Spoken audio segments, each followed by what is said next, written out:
Les acras de légumes, c'est ceux où tu vois des petits trucs verts. Tu vois, c'est genre ceux-là. Ouais, je me suis brûlé des petits poils là. Tu vas sentir le cochon grillé. C'est fini les gâteaux, les enfants, c'était juste un filmant. Maintenant, On fait des gâteaux. nous sommes en guerre. Il y a aussi ça. Bienvenue, vous écoutez Entre nos lèvres, un podcast qui raconte les vraies histoires autour de la sexualité, mais pas que. Nous sommes Céline et Margot, et aujourd'hui nous accueillons une nouvelle invitée, Bertille. Bertille a 32 ans, et avec elle nous avons discuté de Beverly Hills, Gazon Maudit et Josiane Balasco. Des plaintes sans suite et des refuges à l'autre bout du monde, du coming out à 27 ans, mais aussi d'endométriose, du rôle de troisième parent et d'évidence. C'est parti. Alors, est-ce que ça te plaît d'être une femme ? Oui, je crois que ça me plaît. Parce que je trouve que les mecs qui manquent de possibilités, tu vois, ils sont presque tous sapés pareil, peuvent pas trop s'éclater avec des coupes de cheveux, du make-up ou plein de trucs. Nous, on peut faire ce qu'on veut. Et du coup, depuis que je suis petite, c'est quelque chose que je kiffe, de pouvoir avoir eu plein de looks, de changer, de m'amuser, de mettre des talons si j'ai envie, de me sentir ultra canon avec mon perf si j'ai envie. Avec ton perf ? Oui, mon perfecto. Et ça, c'est super chambé. C'est quoi pour toi être féminine ? C'est dans l'attitude, en fait. Ce sera pas trop dans le look. Je trouve pas avoir un look très féminin. J'ai pas l'impression d'être une vraie fille, entre guillemets, dans le sens où je sais pas vraiment me coiffer. Je suis pas douée pour me maquiller. Du coup, c'est plus dans les gestes, dans la façon de marcher, tout ça. C'est très subtil. Est-ce que tu sais si tes parents ils étaient heureux d'avoir une petite fille ? Je sais que ma mère, oui, parce qu'elle voulait absolument avoir des filles. Moi, je suis la 3e. Du coup, je crois que mon père avait quand même un peu envie d'avoir un garçon.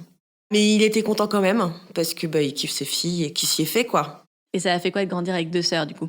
Et c'est plutôt cool, parce que j'ai appris plein de trucs rapidement. Par exemple, j'écoutais pas la même musique que mes potes, ou j'avais pas les mêmes références. Là où ils regardaient encore des dessins animés, moi, le dimanche après-midi ou le samedi après-midi, je pouvais regarder Beverly Hills avec mes sœurs et tout ça. Alors, je comprenais que dalle, hein. Mais je faisais des trucs de grands. Et c'était franchement super cool, ouais. Ouais, ça donne des bonnes relations et aussi, dès que j'avais des questions, en fait, je pouvais aller leur demander directement. C'est comme des mini-parents.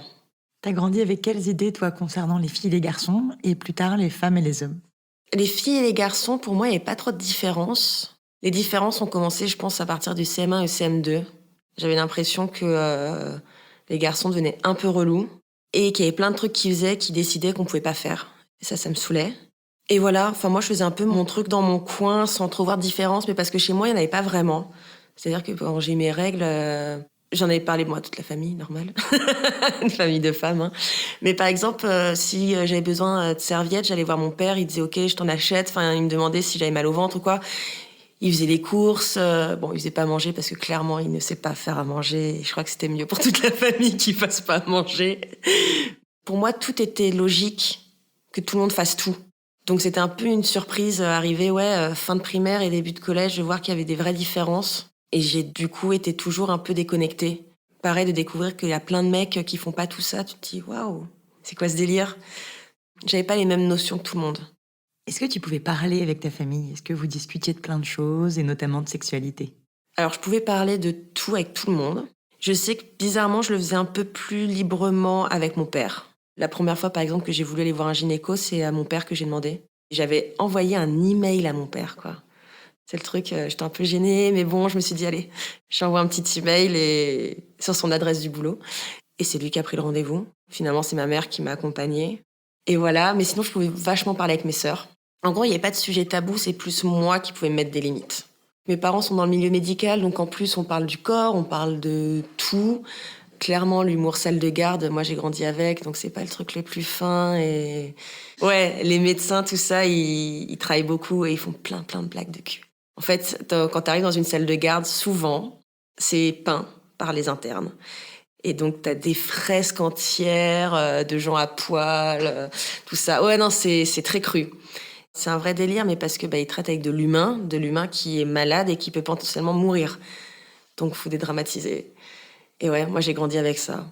Donc il y avait le côté super drôle où à table, ça pouvait parler de la dernière opération ou du truc improbable qu'ils avaient croisé. Ou alors de la blague qu'ils avaient entendue au taf. Et après, toi, si t'as envie de poser une question à tes parents, tu peux être aussi un peu genre... J'ose pas vraiment trop en parler, mais quand même, et machin. Ouais. Moi, j'étais un peu entre les deux, quoi. Et tes premiers souvenirs par rapport à la sexualité, c'est ça? C'est d'entendre des conversations, des blagues de tes parents ou ça a été autre chose? Il y a les blagues et tout ça que j'ai entendu. Clairement, je faisais ha ha ha ha. Je comprenais pas. J'ai compris plus tard. Et il y a certaines blagues où j'ai fait oh, crade! Parce que d'un coup, tu découvres que vraiment, c'était pas de ton âge. Et je sais que c'est quand Bérangère, ma plus grande sœur, a eu son premier copain qu'on a su. Là, je me suis dit, ah merde, il n'y a pas que mes parents, tu vois. C'est tu grandis, puis tu peux tomber amoureux, tu peux embrasser quelqu'un. Et ça m'avait fait super bizarre. Et j'avais demandé à ma sœur Beryl. J'avais 7 ans. Et Beryl, du coup, on avait 12. Et j'avais dit, mais comment on fait pour avoir un amoureux? Elle me dit, bah, je sais pas. Et j'avais dit, mais tu lui demandes? Elle m'a dit, bah, peut-être, ouais, tu demandes à la personne. J'ai fait, ok. Et voilà. Première réponse, mais que je trouvais un peu naze. Et l'existence de la sexualité, tu dirais que tu l'as découvert à quel âge? J'irais vers 7-8 ans. Je sais qu'il y a un film qui m'avait marqué. Don't judge me. C'était Gazon maudit. Bah déjà, qu'est-ce qu'une petite fille de 7 ans a fait regarder ce film-là? Je ne sais pas. Et j'avais fait waouh, ok. Il se passe quoi dans ce film? Et ben c'est Victoria Abril qui est mariée avec Alain Chabat. Et puis un jour, il y a Josiane Balasco, la plombière. Et elle se tape Victoria Abril. Et j'ai fait waouh, ça peut être ça, quoi. Et c'est trop cool. Et là, ça m'avait fait ma révélation de la vie. Et quand j'en parle, tout le monde dit c'est tellement le film cliché des lesbiennes. Bah ouais, mais en même temps, en 97, il n'y avait pas beaucoup de représentation. Et en petite fille, je m'étais dit c'est trop cool. Et c'est là que t'as su que t'aimais les filles ou tu l'avais un peu su avant? Petite, oui, je savais que c'était les filles. Mais je pensais pas que c'était possible. Je pense que si j'avais eu plus de représentation autour de moi, je me serais peut-être dit que c'était pas un sujet. Parce que le pire, c'est que c'était pas un sujet pour ma famille du tout. Quand je leur ai dit, ils m'ont dit, mais ok, trop cool. Mais en tant que personne concernée, on s'en fait tout un truc, quoi. J'ai l'impression qu'on va être rejeté, qu'on va jamais trouver quelqu'un, que c'est vachement plus compliqué, qu'on va jamais avoir de famille. Il y a 1 milliard de trucs qui peuvent te submerger, alors que t'es juste en train de te dire que bah, potentiellement, ouais, t'aimes les femmes, quoi. C'est pas non plus un gros sujet, mais ça peut vite le devenir. Et du coup, tes premières expériences, c'était avec des garçons? Ouais. J'ai eu ma première fois, je devais avoir 15 ans et demi, un truc dans le genre. J'ai trouvé ça affreux. Mais genre nul. C'est-à-dire que je l'ai fait une fois, j'ai dit ok, cool, bye. Ce premier copain, t'étais un peu attirée par lui, un peu amoureuse, rien du tout? Ouais, si. Je le trouvais super cool, je le trouvais beau. Mais en fait, ouais, une fois au lit avec lui, j'ai trouvé ça super nul. Je me demandais un peu ce que je foutais là, quoi. Donc pendant 1 an, plus rien. Et puis après, j'ai eu une histoire longue, 4 ans quand même. Pareil, que je trouvais très très beau et très très cool, mais clairement, j'avais rien à foutre ici. Je devais pas être avec un garçon à ce moment-là. Et après, j'ai eu une histoire atroce, encore avec un mec. Il faut savoir qu'à la base, c'est quelqu'un que je trouvais moche, inintéressant. Un peu la petite frappe du quartier. Le mec vilain. Voilà, c'était un méchant. Et ça se voyait sur sa gueule. Et moi, je disais, ouais, naze. Et jusqu'au jour où on s'est mis ensemble. Et pourquoi? Il y a une espèce de jeu qui s'est mis en place. Et moi, je lui disais, non, mais tu m'auras jamais. Et lui, il s'est dit, ah ouais, ok, bah, je vais t'avoir. Il m'a eu. Les 3 premiers mois, c'était cool. Et en fait, c'est vite devenu l'enfer. En gros, j'avais rien droit à faire toute seule. Il m'a complètement séparée de ma famille. Du coup, assez rapidement, je me suis retrouvée à vivre chez lui, chez ses parents, où il y avait déjà 7 personnes dans un appartement rikiki, donc c'était l'enfer. J'ai dû supprimer tous les numéros de mes potes mecs de mon téléphone, des Facebook et compagnie. Il me trompait, il me mentait. Au bout d'un moment, il s'est mis à me taper dessus. Et je marchais sur des œufs et c'était l'enfer. Et du coup, assez rapidement, comme j'étais bien dans mon truc, j'ai dit, bah tiens, on va s'installer ensemble. Et puis, je me suis rendu compte qu'en fait, je venais juste de m'enfermer toute seule dans une pièce avec lui et que c'était teubé. J'ai essayé de partir au mois de juillet, donc 2 ans et demi après. Là, j'ai vécu vraiment l'enfer. C'est-à-dire que j'avais quand même vécu l'enfer avant et là, j'ai cru que j'allais crever. C'était vraiment horrible. Il m'attendait en bas de mon taf. Il a défoncé la voiture de mes parents. Il m'attendait sur le quai du métro pour faire le trajet avec moi. Il m'appelait 100, 200 fois par jour. C'est pour ça que je suis partie à l'étranger, quoi. T'as jamais voulu porter plainte? Ah, j'ai porté plainte 5 fois. Et il s'est jamais rien passé? Non. Bah, la nuit où il a défoncé la voiture de mes parents, j'appelle les flics et ils me disent, écoutez, madame, choisissez mieux vos fréquentations, quoi. On n'a pas que ça à faire. Ils raccrochent. Donc j'ai rappelé une deuxième fois. Ils m'ont dit non mais vraiment là on est overbooké. Donc le lendemain je suis allée porter plainte avec mon père pour la voiture et pour le tapage et pour tout ça. Et le flic m'a dit bah non vous avez pas appelé. Je dis bah si. si 2 fois. Et t'es là oui bon bah pardon. Et il s'est jamais rien passé. Alors que le mec après j'ai appris qu'il avait un casier et tout, que c'était vraiment un vrai méchant. Mais c'est jamais rien passé. Et d'ailleurs quand je vivais à New York, ça faisait 3 ans que je vivais à New York. Il y a un numéro français qui m'appelle. Et c'était le commissariat. Oui, bonjour, madame. On vous appelle pour vous dire que en fait, la plainte, elle a été classée. Mais c'était pour savoir si depuis, vous avez réembêté. J'ai dit, mais les gars, en fait, vous vous rendez compte? Heureusement qu'il m'a lâché au bout d'un moment. J'ai dit, mais là, je vis à New York. J'ai déménagé à l'autre bout de la planète, en fait. Ah d'accord, bah tant mieux. Ouais. Ils ont jamais rien fait. Du coup, j'ai un peu perdu espoir en la police. Du coup, t'es partie à New York pour fuir. Ouais. Sur le moment, je pensais partir avec quelqu'un dont j'étais amoureuse et que c'était formidable. Et en fait, en ayant travaillé le truc, non, j'ai fui. J'avais juste besoin d'aller à l'autre bout de la planète, de faire ma vie. Et c'est cool, parce que je suis devenue bilingue, j'ai lancé ma marque, j'ai rencontré plein de gens trop cool. Et j'ai pu dire à ma famille que, by the way, j'étais lesbienne. C'est un peu cliché de dire ça, mais New York, c'est vraiment le champ des possibles. Et au début, j'allais beaucoup en soirée queer, toute seule. M'amuser, découvrir de nouvelles personnes. Et au bout d'un moment, je me suis dit, ouais, c'est moi, en fait. Je suis comme ça. Et ça m'a donné du courage de pouvoir assumer qui j'étais. Et de voir aussi que j'étais capable de faire ma vie, d'assurer là-bas, de pas retomber dans une histoire de merde, puisque je venais de vivre. Parce qu'on se sent toujours très, très coupable après avoir vécu des trucs comme ça. Mais là-bas, ouais, ça m'a ouvert la possibilité de plein de choses. C'est là-bas que t'as rencontré les premières filles avec qui t'as été? J'ai rencontré quelques meufs, ouais. Mais rien de très sérieux. Quand tu fais ton coming out après les 20 piges, on va dire, t'as vite l'impression d'être super ignare et de rien savoir, et puis la peur d'être nulle, en fait. Autant la première fois avec un mec, ça m'avait pas stressé. C'était plus, il faut y aller. Avec une meuf, je me disais, il faut que t'assures. En plus, j'avais la pression de, potentiellement, notre corps est quand même similaire, donc je sais comment ça se passe, mais en vrai, on n'est pas foutu pareil exactement, quoi. Et ce qui peut faire plaisir à moi peut ne pas faire plaisir à l'autre. Ah non, c'était très, très, très stressant. Ce côté un peu pas élitiste, mais cette idée générale que les lesbiennes, elles savent y faire. Et c'est vrai. Mais il faut apprendre. Et tant que t'as pas appris, t'as peur. Donc en fait, je suis revenue en France et j'avais toujours pas couché avec une meuf. T'as appris comment, du coup? J'ai appris avec ma femme. J'ai rencontré sur une application de rencontre. Je swipais, j'étais là genre, pof, pof. Et d'un coup, j'ai vu Laurette et j'ai fait, waouh, trop canon. Et elle a dit pareil. Et donc, on s'est rencontrés 10 jours après. On s'est bu des verres et tout, c'était cool. Il s'est rien passé. On s'est revus 10 jours après. Là, on a fait un brunch. Après, on s'est promené dans Paris. Après, on est boire un verre. Tu sais, les meufs qui voulaient pas se lâcher, mais qui osaient rien faire. Et finalement, elle m'a embrassée. Donc là, c'était un peu la folie.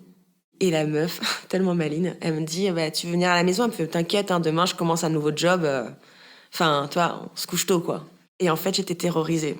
Genre, j'ai senti chaleur monter, j'ai eu à moitié la gerbe, j'avais les mains qui tremblaient, je me suis dit, putain, je vais lui faire un malaise sur le canapé, parce qu'en fait, j'ai peur. Et je m'étais à moitié allongée, j'avais dit, je veux bien une grenadine. J'avais bu la grenadine, je suis là, genre, tu sais, avec la vieille pâteuse où tu te dis, soit je vomis, soit tout va bien, l'enfer. Et puis finalement, on a couché ensemble. Et là, j'ai fait, waouh, ok, c'est ça. Et elle, le lendemain, m'a dit, ça a été ou j'ai pas. Alors là que t'en parles, c'était peut-être un peu ma première fois. Elle a fait, ah ok. Donc, non, c'était trop cool. T'es tombée amoureuse tout de suite? Je crois, ouais. On n'a pas attendu très très longtemps avant de se le dire. C'était le premier mois où dès que tu vois l'autre, tu le regardes comme ça très intensément et t'as envie de dire, je te le dis pas, mais je te le dis. Et on faisait ça toutes les deux tout le temps. Jusqu'au jour, ouais, je crois que ça devait faire 1 mois, quelque chose comme ça, elle m'a lâché. Oh, je t'aime. C'est genre, j'ai fait, moi aussi. Et en même temps, je voulais pas lui dire comme ça parce qu'elle l'avait dit, donc c'était super frustrant. Et je lui avais dit, je te le dirai bientôt. 2 jours après, je lui disais. Mais ouais, c'était vite, très vite l'amour fou, ouais. Et t'en as parlé facilement autour de toi de ta relation avec Laurette? Oui, assez rapidement. En fait, du moment où j'avais dit que, en fait, j'aimais les femmes, après, c'était pas stressant pour moi, du coup, de dire, oh by the way, j'ai rencontré une meuf et elle s'appelle Laurette et voilà. Le truc drôle, c'est que j'ai pas ramené que Laurette dans ma vie, du coup. Elle avait déjà 2 enfants.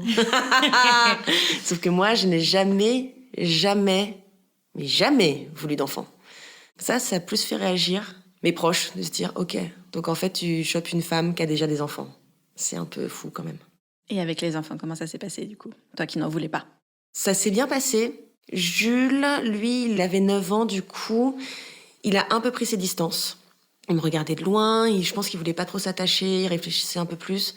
Lily, 5 ans, elle se collait à moi, enfin c'était la teuf, tout en me balançant des phrases assassines du genre non mais avec maman, ou alors non mais l'ancienne amoureuse de Mamoun.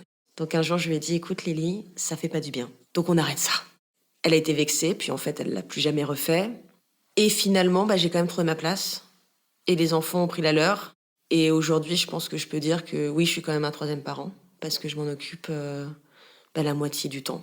Et quand ils sont pas là, ils me manquent. Et quand ils sont là, on se marre. Et parfois, ils me saoulent aussi, parce que ça reste des humains qui parfois peuvent te saouler. Mais non, c'est absolument parfait. J'aurais jamais cru que ça puisse aussi bien se passer. La première fois que Jules, pour être mignon, m'avait dit « Viens me faire un câlin, ma petite maman », déjà, j'avais fait « Et entre-temps, Lily m'appelle Mamoun B. » Et donc souvent, c'est... Ah, j'adore. Je voulais pas être maman, mais en fait, je le suis un peu, et c'est trop cool.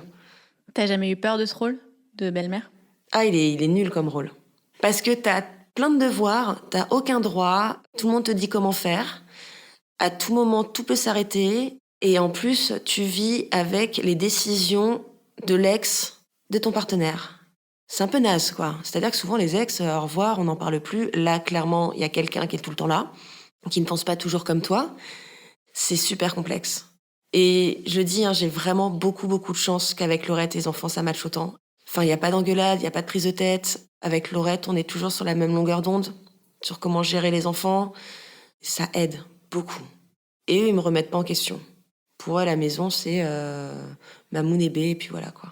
Et d'ailleurs, les enfants se considèrent comme les miens, je pense, maintenant. Lily a très peur qu'on se sépare. D'ailleurs, ça l'a rassurée quand on s'est mariés. Et la dernière fois, elle avait dit que si un jour on se séparait, et après elle dit, bon, jamais. Elle dit, je passerai une semaine aussi avec Bertille. Je pense pas que tout le monde soit d'accord qu'elle fasse 3 semaines comme ça partout, mais c'est cool. Je crois que je me sens maman.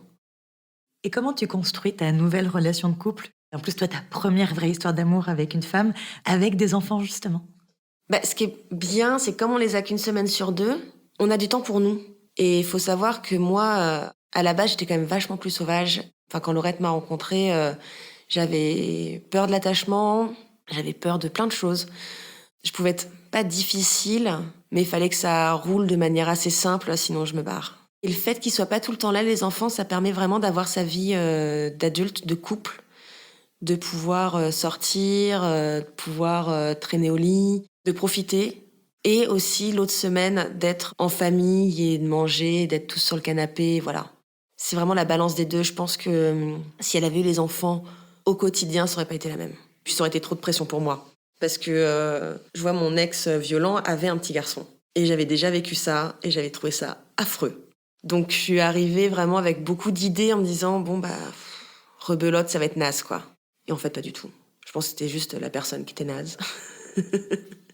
C'est peut-être pas du tout le cas, mais est-ce que vos enfants, ils ont à répondre à des questions sur le fait d'avoir 2 mamans ou des trucs comme ça, ou c'est tranquille, ça se passe bien?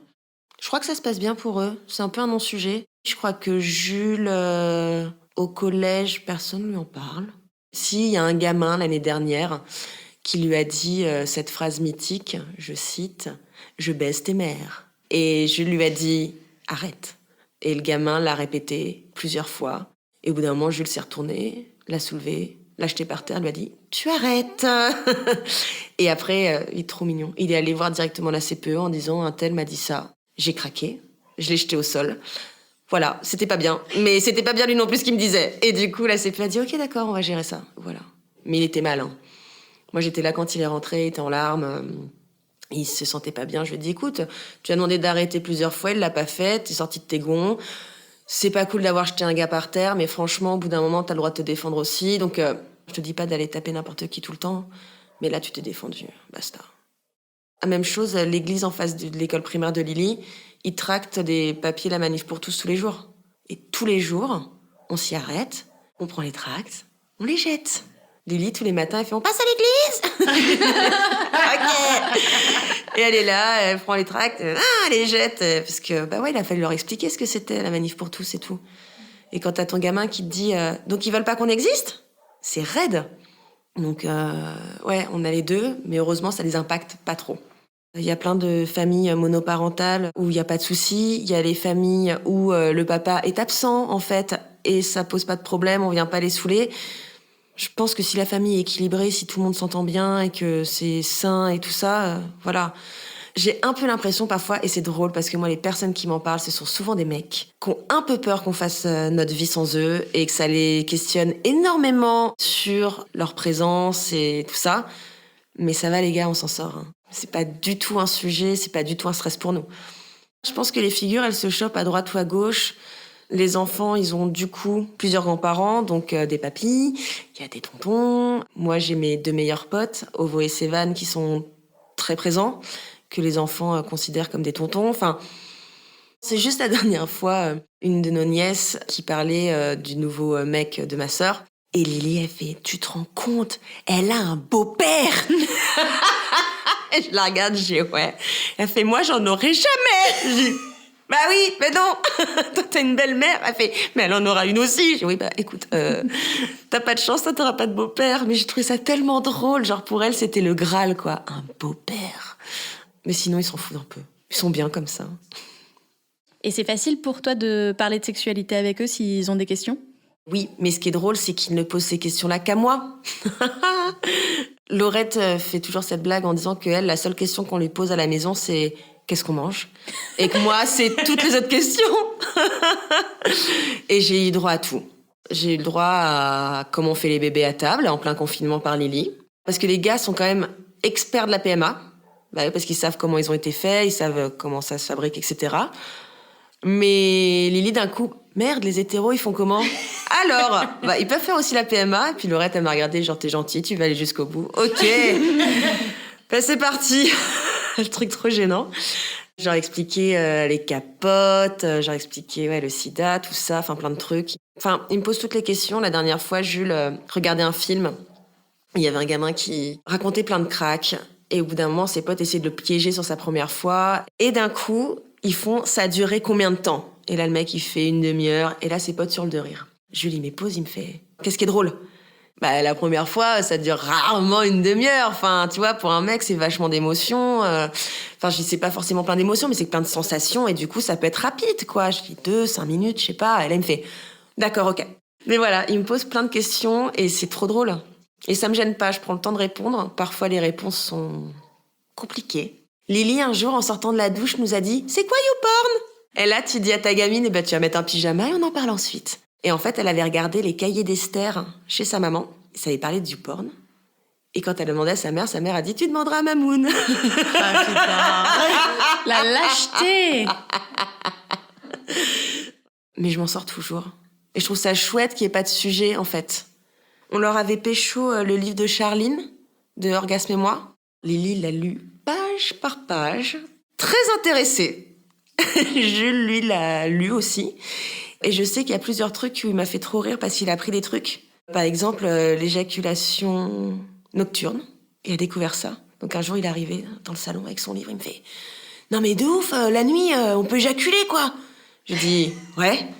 Il me fait « Mais c'est chiant. » Je dis « Si ça t'arrive, tu fais quoi ?» Il me fait « Je change de pyjama ?» Je dis « Ouais. » Il fait « Je vais me laver un peu ?» Je dis « Tu peux ?» Il me dit « Ok. » J'ai mis la bonne nouvelle, c'est que si ça se passe, c'est que ça marche, ça fonctionne, quoi. Tu peux éjaculer, tu peux avoir une érection. Il me fait « Oh ouais !» Et puis il repart. Mais depuis, nous en a pas trop parlé. Je pense que ce sujet-là, de la masturbation, ça va... On n'en parlera pas trop, je pense. Moi, c'est pas un sujet, s'il vient m'en parler, ok. Mais il commence à avoir sa pudeur et tout ça, et je respecte tout à fait. Moi, j'en aurais jamais parlé avec mes parents, tu vois. J'aurais jamais osé.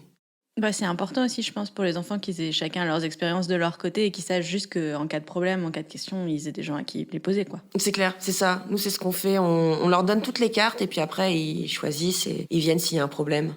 Et en vrai, ils peuvent garder plein de choses pour eux. Et on leur explique aussi que s'ils viennent confier un truc à l'un des parents, on le garde pour nous. Alors, par contre, il faut dire promis. Si tu promets quelque chose, tu promets. La parole, c'est un vrai poids. Donc parfois, s'ils vont confier un truc et ils disent pas promis, je peux en parler à Laurette. Mais c'est des petites règles un peu tacites comme ça. Ils te font souvent promettre de pas le dire à leur maman? Ouais, il y a plein de trucs que je sais que je dois garder pour moi. Alors, si c'est quelque chose de grave et c'est jamais arrivé, là, j'en parlerai avec Laurette. Mais quand c'est des petites histoires j'ai un crush sur ma Chine, je garde pour moi, j'ai juste à Laurette, actuellement, Jules ou Lily est un peu sensible, et des petits trucs. Elle me fait OK.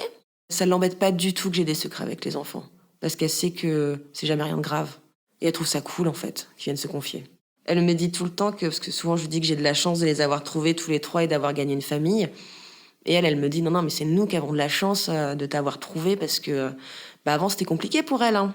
Toute seule avec ses 2 enfants, en garde alternée, à 32 ans, enfin ça pouvait être un peu rock. Et là enfin tout le monde est épanoui. Même moi j'aurais jamais cru ça. Encore une fois, avec ce que j'ai vécu quand j'avais 20 ans, je pensais pas que c'était possible d'être aussi bien. Et si, ça existe. Laurette, elle les a eus très tôt, ces enfants.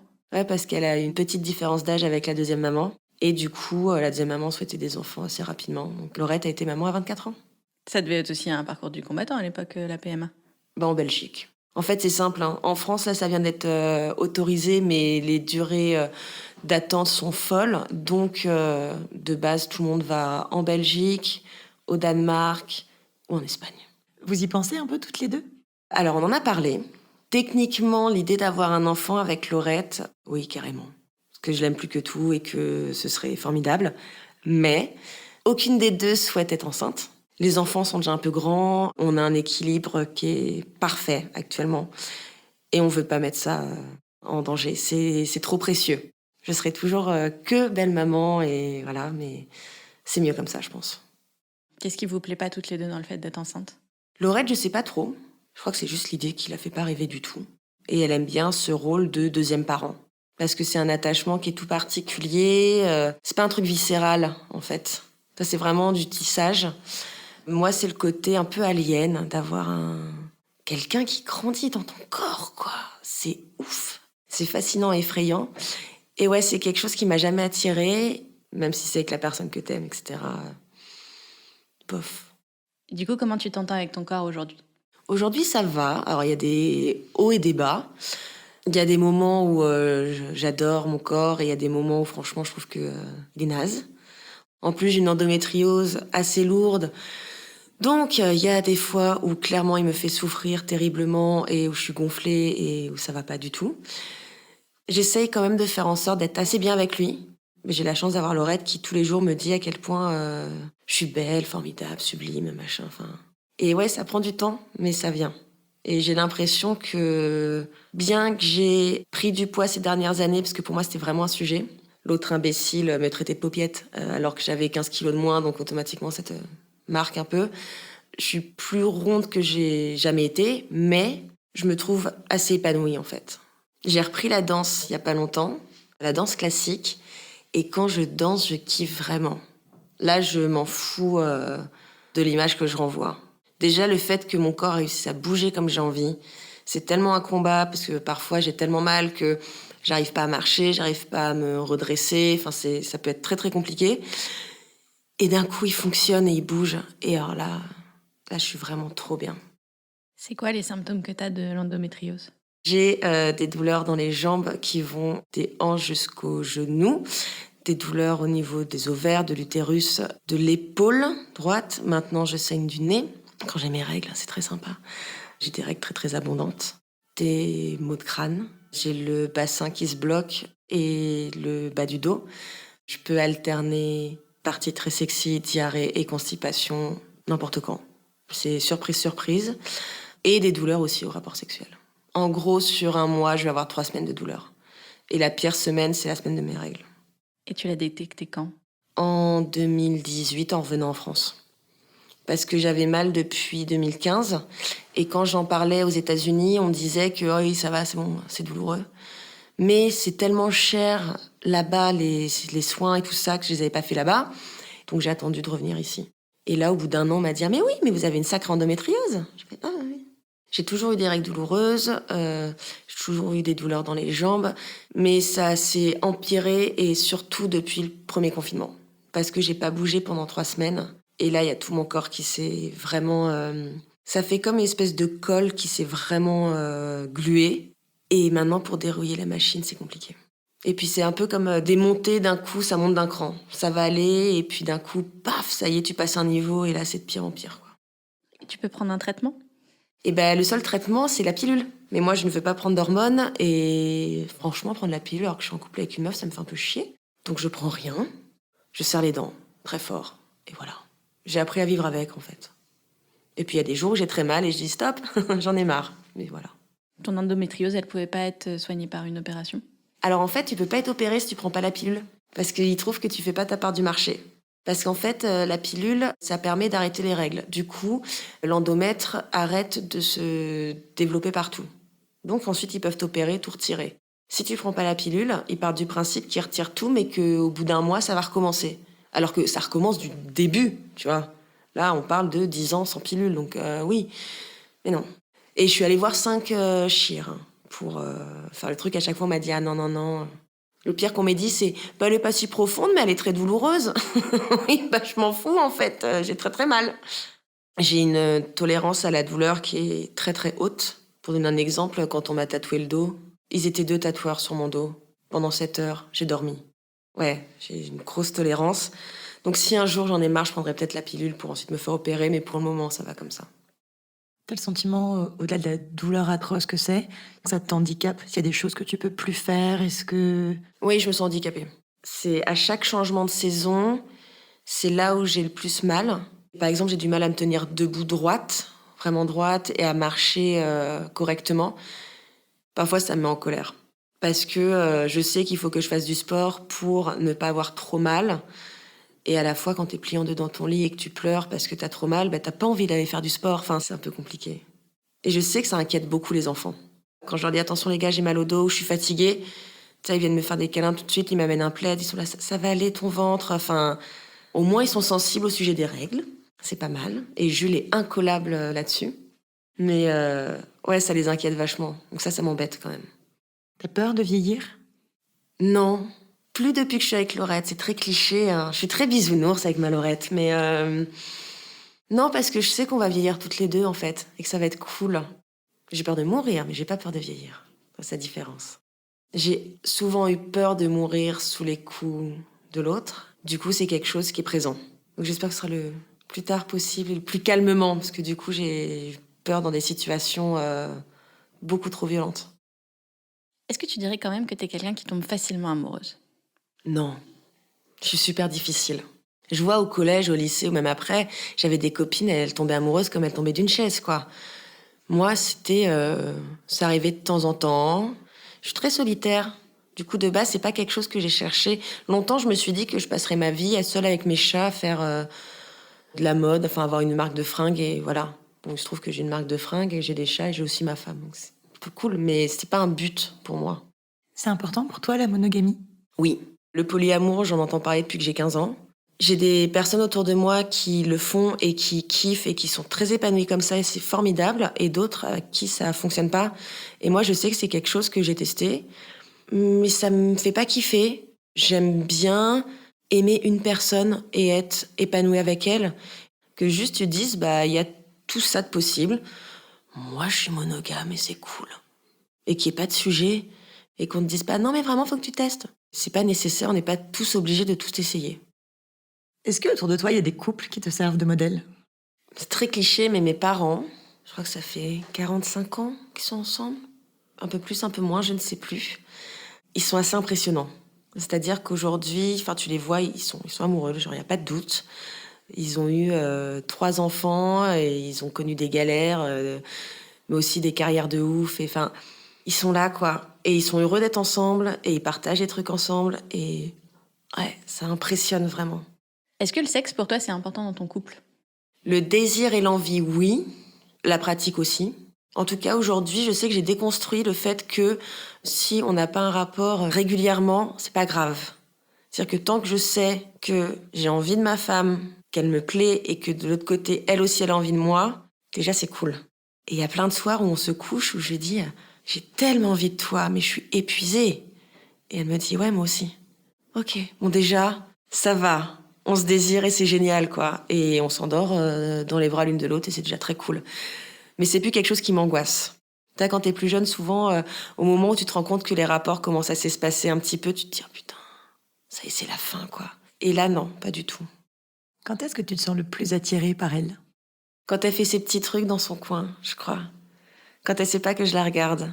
Et ça peut être n'importe où, hein. Ça peut être quand elle fait son sport en cours et qu'elle est avec ses gros poids, qu'elle se rend pas compte que je la vois, ou quand elle travaille, ou... Ouais. Quand elle est belle naturellement, sans voir que je suis en train de la regarder. Est-ce que c'est facile pour toi de lui dire ce que tu aimes et ce que t'aimes pas, ou ce dont t'as envie et ce dont t'as pas envie ? Ouais, dès le début, on a dédramatisé ça. Parce que j'ai été honnête avec elle en disant que plein de trucs qui me faisaient peur, qu'il y avait aussi mon passé et que j'étais pas mal traumatisée. On m'a dit OK, et step by step, on a partagé plein de choses. On a tout de suite communiqué sur notre plaisir, ce qui nous dérangeait vraiment, etc. Et c'est toujours resté. Et c'est la seule personne, en fait, avec qui j'échange autant. Et ça change tout. Parce que du coup, tu peux dire, ouais, là, j'ai pris beaucoup de plaisir, mais ça, c'était bof, là, c'était dingue. Enfin, il n'y a pas de stress et il n'y a pas de compétition ou de but à atteindre. Donc, c'est assez agréable. Et puis, comme on dit à chaque fois, c'est pas sérieux, hein, on parle de cul, quoi, donc c'est cool. Tout à l'heure, tu disais que à cause de ton endométriose, t'avais mal aussi pendant les rapports. Et du coup, comment est-ce que cette maladie, elle influence ta sexualité ? Parfois, je vais avoir trop mal, donc c'est pas possible. Le pire, je crois, c'est que souvent, j'ai très, très, très, très mal juste après un orgasme. Et donc ça, c'est la double peine. Parce que tu prends ton pied, c'est fou, et la seconde d'après, t'as comme un poignard qui s'enfonce dans ton ovaire. Et là, c'est une douleur, mais ça fait chier, clairement. Tes 5 sens, pour toi, c'est lequel qui est le plus lié à la sexualité ? L'odeur, je dirais. De base, je suis extrêmement sensible aux odeurs. Par exemple, quand je rentre dans un taxi, s'il y a du parfum dedans, je peux ressortir tout de suite. Hein. Je suis super sensible. Mais l'odeur de la personne que j'aime, c'est un truc de fou. C'est-à-dire que je pense que Laurette pourrait ne pas prendre de douche pendant 15 jours, que je trouverais encore qu'elle sent bon. Donc, l'odorat, c'est très important, vraiment. C'est quoi la sensation que tu recherches à travers le sexe ? Un échange, vraiment un échange, un partage. Et fusionner, c'est peut-être trop fort, mais voilà, c'est une proximité, un peu une déclaration d'amour, quoi. Est-ce que tu as aussi une sexualité toute seule ? J'en ai eu une par le passé, mais depuis que je suis avec Laurette, très peu. En fait, avant, quand j'en avais une, c'était plus parce que j'étais frustrée ou pas satisfaite. Et là, c'est pas le cas, donc j'y pense pas. Tu as peut-être déjà un peu répondu, mais pour toi, c'est quoi l'amour ? L'amour, c'est... Ouais, pareil, je crois que c'est un partage. Peut-être pas pouvoir concevoir sa vie sans la personne. C'est qu'aujourd'hui, je pourrais pas. C'est peut-être très con et cucu, hein, mais je pourrais pas... j'imagine pas sans Laurette, quoi. Ni sans les enfants. Ah ben non, mais c'est mort, ça c'est... Ouais, les 3, maintenant, ils font partie de moi. C'est l'heure de la question de la fin. Pourquoi est-ce que tu as voulu venir nous parler de tout ça et qu'est-ce qui était important pour toi ? Je pense que l'important, c'est que déjà, on se remet de tout. On peut toujours s'en sortir. Et qu'on peut changer d'avis. Et que ouais, tout change. La preuve, j'ai été hétéro. J'ai été en couple avec quelqu'un d'affreux. Et aujourd'hui, je suis épanouie avec une femme et des enfants. Donc voilà, on peut toujours rebondir et ça va à la fin.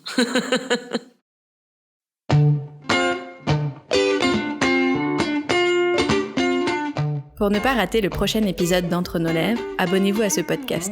Vous pouvez également nous suivre sur Instagram, Facebook et Twitter, @entrenoslèvres, ou sur notre site internet, entrenoslèvres.fr, où nous écrivons aussi.